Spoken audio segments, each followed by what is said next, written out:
step away from the blow dryer brush. Hey y'all, welcome and welcome back to my channel. I am iteshamarie. This video I'm going to give you guys some tips that I have been using to keep my texlaxed, relaxed hair pretty healthy. I saw a couple of you guys ask me if I can make more hair content. This is me making more hair content. So if you guys are interested in my tips and tricks, then let's go ahead and get right into the video. Start this video off by letting you guys know that I am by no means a professional. Just letting you know that just because these things work for me doesn't necessarily mean that it's absolutely going to work for you. I feel like that kind of goes without saying. So before somebody gets in the comments and want to fight me, girl, I'm just letting y'all know what works for me and my hair. All right, cool. So the first tip that I have is just making sure that I keep my ends healthy. And the way that I do that is mainly just by babying my ends. I'm not raking through my ends really roughly. Like when I do brush through my hair, start by grabbing like the very ends of my hair and I gently brush through the ends of them, especially when I'm in the shower. I don't even detangle my hair unless it has conditioner or deep conditioner in it. And even when it does have deep conditioner in it, I'm still doing the same thing. I'll take like a detangling brush and I'll start at the very ends and I'll detangle it from the bottom, and then I'll work my way up, detangle some more, all the way until I got into the roots of my hair. Just making sure that I'm really babying my ends because they're the weakest part of your hair, they're the oldest part of your hair, and they're the first to split and break off if you don't take care of them. Another way that I like to keep my ends healthy and protected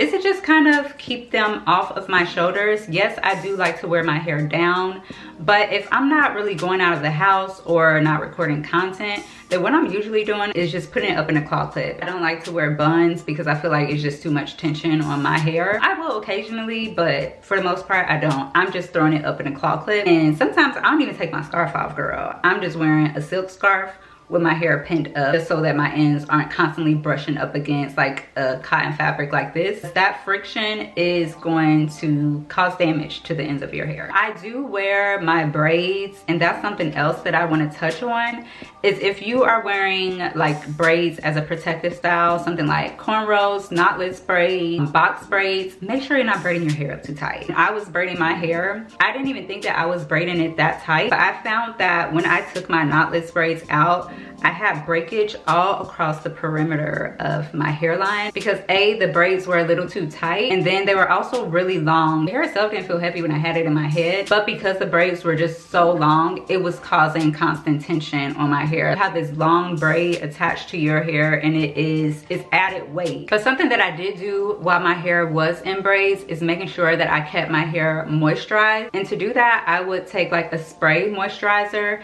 and I would spray all throughout my braid where I knew my real hair was, just to make sure that it was staying hydrated. The main thing that I use to keep my hair hydrated is a spray called As I Am, and it's like a Jamaican black castor oil like water spray. I'll put a picture of it over here. I no longer have it because I haven't been wearing braids, and when I tell y'all I emptied that bottle out, like I was using it like crazy. I use it a few times a week, and I'll also link it below if you guys want to check it out. Yeah, that really kept my hair pretty hydrated. When I took my hair out of the braids, it didn't feel dry at all, and I'm pretty sure it was because I was using that spray on my hair while it was in the braid. And I feel like that's the only way that it's actually going to be a protective style and it's protecting your hair, is if you're keeping it moisturized and tension free. So something else that I do to my relaxed texlaxed hair is making sure that I'm deep conditioning my hair every single time I wash it. Even if it's not like a thorough deep condition where I'm getting out of the shower and leaving it on for a long time, I still make sure I'm deep conditioning my hair. Like if I'm just slapping it in there real quick, leaving it on in the shower for about 5 minutes, I'm making sure I get that deep conditioner in my hair. Because as a relaxed hair girly, your hair can be prone to breakage and dryness. So something that actually isn't a what to do, but more of a what not to do. So I was using a blow dryer brush on my hair because I thought that it was a good idea. I saw a lot of people using it like on TikTok. I liked it. It got my hair really straight, and it got it straight quickly. But what I was starting to notice is that blow dryer brush was causing my hair so much breakage. It gradually just broke my hair off so bad. I'm almost sure that it's due to the type of bristles that were on that blow dryer brush. It just was ripping my hair to smithereens, girl. Because my hair is chemically processed, the bonds in it are already kind of weakened. Add on a hard bristle brush while I'm using heat and tension, my hair was like, nah girl, step away from the blow dryer brush. So the way that I blow dry my hair now to keep it healthy is I take a regular handheld blow dryer without the comb attachment, and I take an unbrush and I'm just blow drying it dry as I'm brushing through it with the unbrush. And I found that I'm losing less hair that way and I'm getting much less breakage. Now for this video, I don't want to get too deep into products. One thing that I would recommend is making sure that you're keeping a good balance between your hydration and your protein. Just like an easy way to know if your hair has too much moisture and needs a little bit more protein is if your hair feels kind of mushy when it's wet. If you're brushing through your hair and you're noticing that it's stretching way too much, like it's just too elastic, that means that your hair needs some protein. Look for products that say bond builder, so something like an Olaplex, or look for products that say that it's to strengthen your hair, because more than likely that's going to have your protein in it. Now on the flip side, a way to know if your hair has too much protein is if it feels kind of stiff, crunchy, hard, and if it needs more moisture, obviously it's going to feel dry. So infuse that moisture back into your hair. We all know how to find products that have moisture in it, right? It's going to say hydration, moisture. And another tip that I have is when I am putting heat on my hair, always using a heat protectant. Right after I get out of the shower and I'm done washing my hair, I'll take a little bit of a cream that is like a leave-in and also a heat protectant, and I'll make sure I get it through my ends and all throughout the rest of my hair. And then I'll go in and blow dry it. And after I'm done blow drying my hair and I'm about to flat iron it, I'll take an oil heat protectant.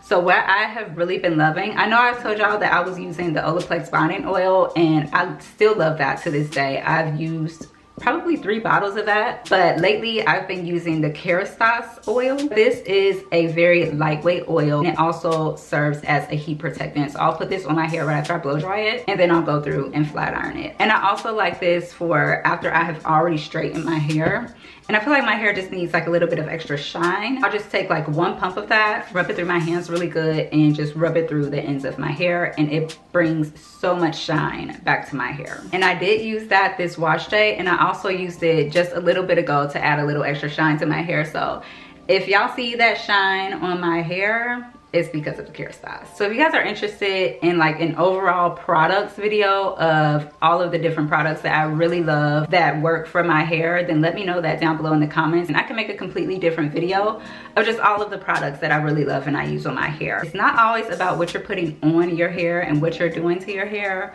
but it's also about what you're eating, what you're putting in your body. So it's funny because I started to notice that back when I was on my like healthy body workout, exercising like 3 times a week kick, my hair was thriving, more so than it had ever been. My hair was really long, it was really healthy, it was really thick. For some stupid reason, I thought that it was just because I was exercising, but that's not what it is. It was because of what I was eating. When I was exercising, I was trying to gain weight, so I was eating a lot of like healthy fats and carbs, protein. The main things that I was eating that was really helping my hair was sockeye salmon. I was eating sockeye salmon probably every day. Avocados, I was eating a lot of guacamole. I was putting avocados on a lot of the sandwiches that I was eating, or I would just like eat it as a side during breakfast.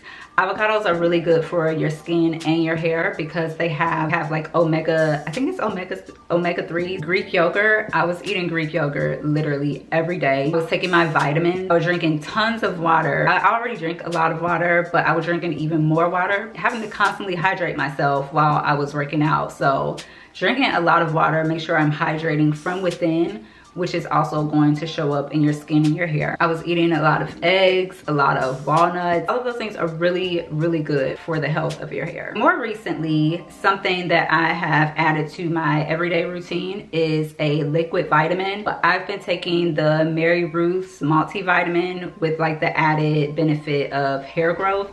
I can't say that it's making my hair grow any faster. I'm not gonna sit up here and lie to y'all and say, oh yeah, it's making my hair grow down my back. It's making it grow really faster, because it's not. I do feel like it's making my hair grow in a little bit thicker and healthier. Along the same lines as babying the ends of your hair, it's to girl, let those dead ends go. If you have split ends, if you have breakage, just cut it off. Don't try to save it.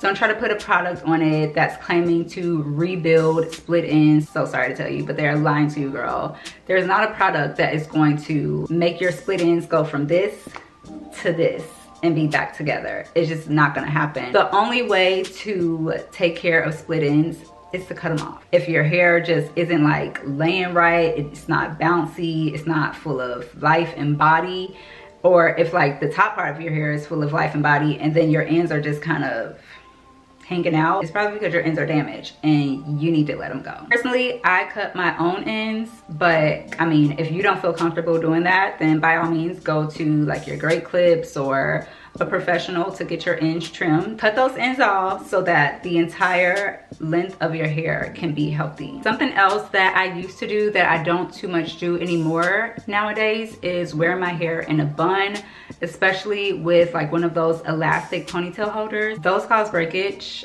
Don't do it, girl. Just don't do it. If you want to put your hair in a ponytail, I would recommend using like a silk scrunchie. It's not going to be causing like friction on your hair. I would also advise against constantly putting your hair into like tight buns, tight ponytails. That constant friction is going to start to cause your hair to break. Like we all like a snatched little bun or a snatched ponytail every once in a while. And it's cool to do it every once in a while, but just don't keep doing it, girl, because your hair is gonna suffer. Or just throwing it up in a claw clip, like I said earlier. And then my last tip, turn down the heat on those flat irons. It's cool to flat iron your hair. When I am flat ironing my hair, I don't go above 400 degrees on my flat iron. 400 is the max for me. My hair really doesn't need 400 degrees. I like to keep it in between like 365, 375. Another thing that I like to do is occasionally I've been wearing my hair in like a fluffier blowout type of look instead of getting like silky straight like how it is today. With that, I'm using even less heat. I'm taking bigger sections of hair and I'm going through it in one pass. And I feel like that has really helped to keep my hair healthy because